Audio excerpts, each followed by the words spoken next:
Any couturier that gets called the master of us all by Christian Dior or the only true couturier by Coco Chanel is obviously serious business. Cristobal Balenciaga is widely regarded as one of the best couturiers of all time, if not the best, but the man himself was modest, shy, and reclusive. Close friends who didn't double as business partners were few, and he led the lonely life of a perfectionist, constantly going for greatness until his only peer and rival at the top was himself. For what his brand is today, most people will probably be shocked to see how Balenciaga carried himself and his business in the past. And we're going to explore some of the lesser known but more interesting facts about the man who people at one point wondered even existed. This is 10 facts about Cristobal Balenciaga. The facts get better as the video goes along, so make sure you tune in until the end. Don't forget to like and subscribe, and without further ado, let's get into it. Number 1. The basics. Self-explanatory, right? Let's just do a brief rundown on his life and career before we get into the really good stuff. He was born in Getaria in 1895, deeply Catholic, and had the blood of the Basque people, a Spanish bloodline that had very vague history. His mother was a seamstress and his father was a fisherman and also briefly the mayor of Getaria. He had an older brother and sister, and when his father died when he was 11, he started to help his mother out in her workshop. He became an apprentice at a San Sebastian tailor at the age of 12, and after a stint as a buyer in France in 1913, he opened his first salon, C. Balenciaga, in 1918 in San Sebastian. After that, he then opened a new house in 1924, Cristobal Balenciaga, also having locations in Madrid and Barcelona. His Spanish years saw him learn the craft and enjoy some solid success until he had to flee Spain in 1936 due to the Civil War. He arrived in Paris in the same year, started showing collections at the 10th Avenue George V in the following year, and the rest was history. Number 2. He had elite acquaintances throughout his life. And by elite, I mean either royalty or those next in line of royalty, like noblemen or noblewomen. He could have made these acquaintances from anywhere, ranging from his family to his work to his friends. His earliest high-class acquaintance was the Marquesa de Casatorres, who he met through his mother, a seamstress, as the Marquesa was one of her private clients before Cristobal was even born. Balenciaga's relationship with the Marquesa would go on to be one of his most important, as she would be the connection he needed to other members of the Spanish aristocracy at times. Balenciaga even went on to make the wedding dress of the Marquesa's granddaughter, Fabiola, when she married the King of Belgium and became the Queen in 1960. According to one of Balenciaga's old models, some years after Fabiola's marriage, they saw Balenciaga having a lively chat in his salon with the former Queen of Spain, Victoria Eugenia. Multiple queens on this guy's books, what a legend, man. Other high-ranking clientele include Mona Bismarck, Barbara Hutton, the Duchess of Windsor, and a couple Rothschilds. Just a couple, you know? Number 3. He flourished during World War II. This one might seem a bit strange due to World War II being a tough time and all. Many Paris couture houses closed down and life for any Parisian was difficult. The Germans practically conquered France without firing a single shot, and according to Balenciaga himself, during Germany's attempts to get top couturiers based in France to relocate to Germany, they sent 6 tall German soldiers to persuade him. However, much like the French fashion legend Lucien Lelong, who emphasized the importance of the culture that created haute couture, which can only come from France, Balenciaga told the Nazis they might as well take all the bullfighters to Germany and train bullfighters there as well. The Germans only tried to persuade Balenciaga because they couldn't shut him down. When they did try to shut down the French Balenciaga location, the Spanish government themselves did not let this fly, as Germans were courting Spain as future allies just in case they did decide to join the war at one point. Balenciaga literally had the Spanish government intervene and basically give him a work permit and a hall pass because he was allowed to travel back and forth between Spain and France during the war. Despite many other houses closing, Balenciaga stayed open, and as a result, their clothes were in high demand and their prices rose greatly as a result. But when I say he flourished during this time, I don't really mean the sales. Balenciaga himself made the most out of the situation in a few ways. For one, like we just mentioned, he was a Spanish man and was thus allowed to travel between France and Spain as he pleased, but the main reason for these trips were to actually bring fabrics from his Spain locations to his French location, where he decided to stay during the war. The Spanish fabrics he favored were not as good as the pre-war French fabrics, but they were most definitely better than the ones that were available at the time in France. This also helped his clothes stand out during the time of take what you can get. The clothes that he was making also received great press from the American Vogue and Harper's Bazaar magazines whenever they would release issues, since French Vogue was shut down. His biggest advantage had to be the hard times themselves, however. In the closed-off silent Balenciaga salon, he had all the time and solitude in the world to sharpen his knife. or sewing needle or scissors, or you get the idea. Nothing but time and imagination without the full pressure of regularly putting on shows. You can imagine Balenciaga had every artist's dream scenario of unbothered indulgence in their passion. He came out on the other side of the war even better than he already was, and he was already so good.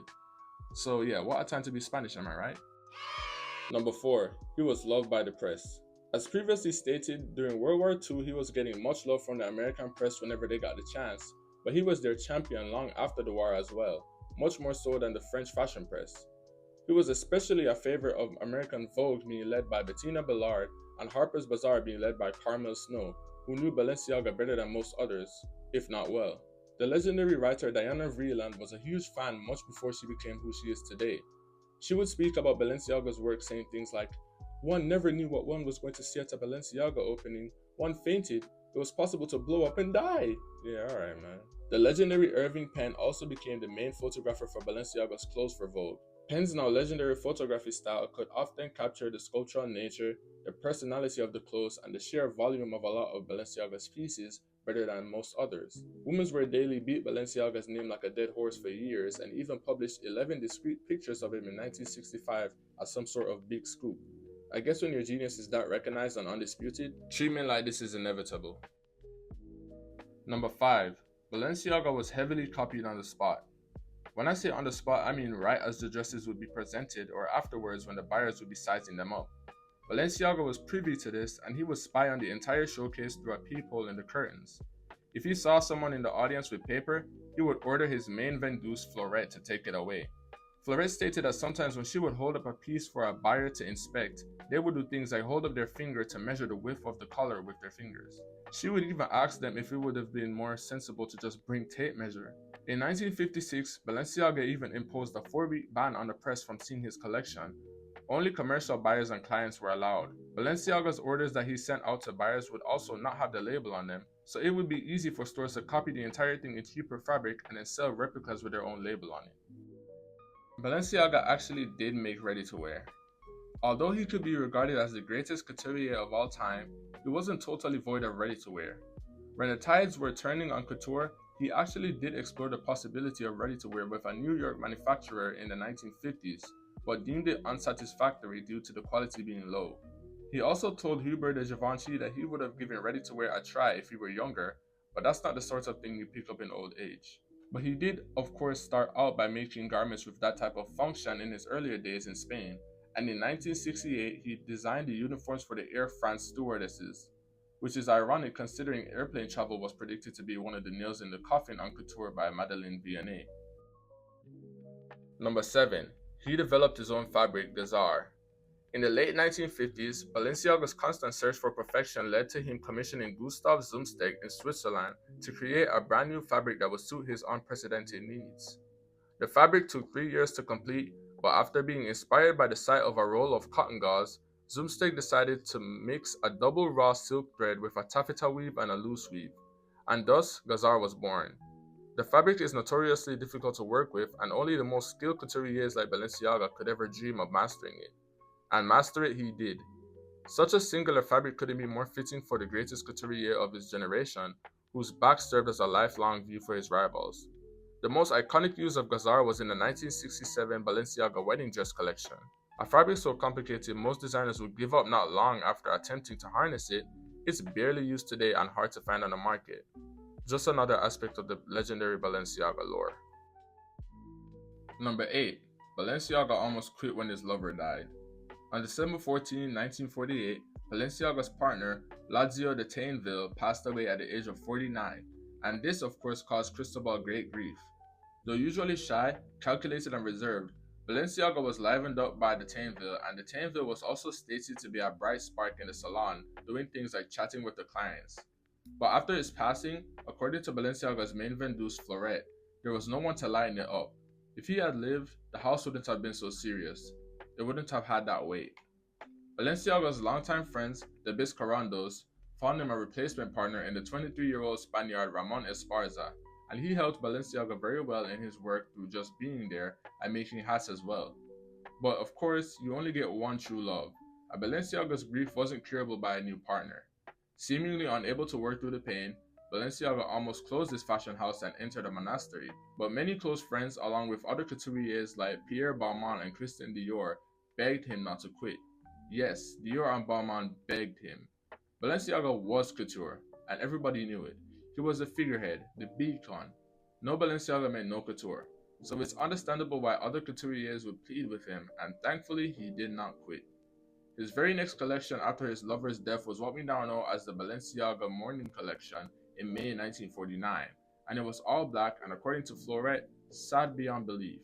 Balenciaga was not a stranger to pouring his emotions into his work, but this was probably the most clear display of his heart that the world of couture ever got. Number 9. Balenciaga kicked out his co-founder for Hubert de Givenchy.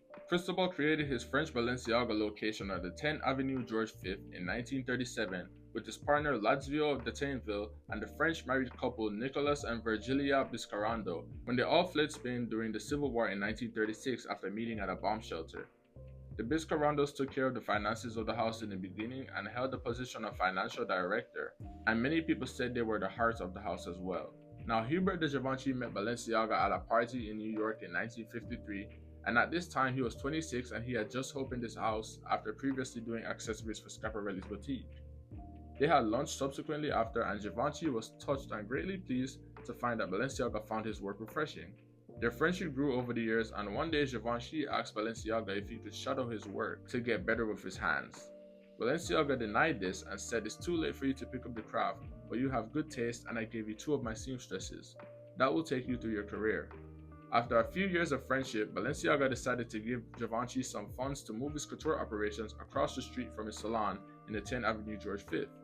Some people thought Balenciaga was being manipulated by Givenchy, and when Biscarando advised against the move, Balenciaga threw him and his wife out of the house. According to Nicolas Biscarando's grandniece, they never recovered from this ordeal, and Givenchy claimed that the Biscarandos were already gone by the time he met Balenciaga in 1953, but the records show that they left in 1955. As for Balenciaga, apparently he did visit the Biscarando residence to explain himself, but to part ways with your longtime friends and business partners who you met at a bomb shelter while fleeing from a civil war, for a man that you've known for barely 2 years, is certainly something. Number 10. Coco Chanel broke Balenciaga's heart. Coco Chanel and Cristóbal Balenciaga had a great friendship and respect for each other, with Chanel even stating that he was the only couturier and everybody else was just a designer. Chanel had an upcoming interview with Women's Wear Daily and promised the editor-in-chief, John Fairchild, that she would take a picture with Balenciaga for the magazine. Balenciaga notoriously did not take pictures, but when Chanel asked him to pose with her for a picture, he said, "With pleasure, but just for us?" She told him it was for women's wear, and he said that won't do because he despised Women's Wear magazine. Being in a pinch, as she did promise Fairchild a picture, she went in that interview and dragged Balenciaga's name in the dirt. I mean dragged. She blew the lid off of his purposefully kept private homosexuality and said he didn't know anything about women's bodies, which was why his dresses would take on the shapes that they did. Balenciaga didn't know anything about this interview because he didn't speak English, but his partner Ramon Esparza did, and he read him the interview. Hubert de Givenchy got scolded by Balenciaga over the phone for seeing the interview and not telling him. Balenciaga considered it not very friendly. When they later got lunch together, Balenciaga was in tears, thinking about everything he did for Chanel and all the gifts they exchanged just for this to happen. It was all too much for him, and he sent almost everything back and left Paris for Spain for quite some time. When Chanel passed away in 1971, Balenciaga attended her funeral where he was photographed by a Women's Wear. When asked by Hubert de Givenchy, who didn't attend the funeral, why he went, Balenciaga told him, "You know, in life, there are things one must forget. The ills that people have done to you. May she rest in peace." Okay, thank you all so much for watching. I really hope you enjoyed, and I hope you found those facts as interesting as I did. Balenciaga is such an interesting person to look back on, and genius is always fun to get insight on, so I hope you enjoyed. If you want to learn more about fashion or just want to see more fashion content in general, please like and subscribe and check all my links down below. I really do appreciate everything. It's very, very, very encouraging, and it's fun to interact and discuss fashion with people, so leave a comment down below as well. I really do hope you enjoyed this video and found it interesting. Thank you so much for watching, and I'll see you in the next one.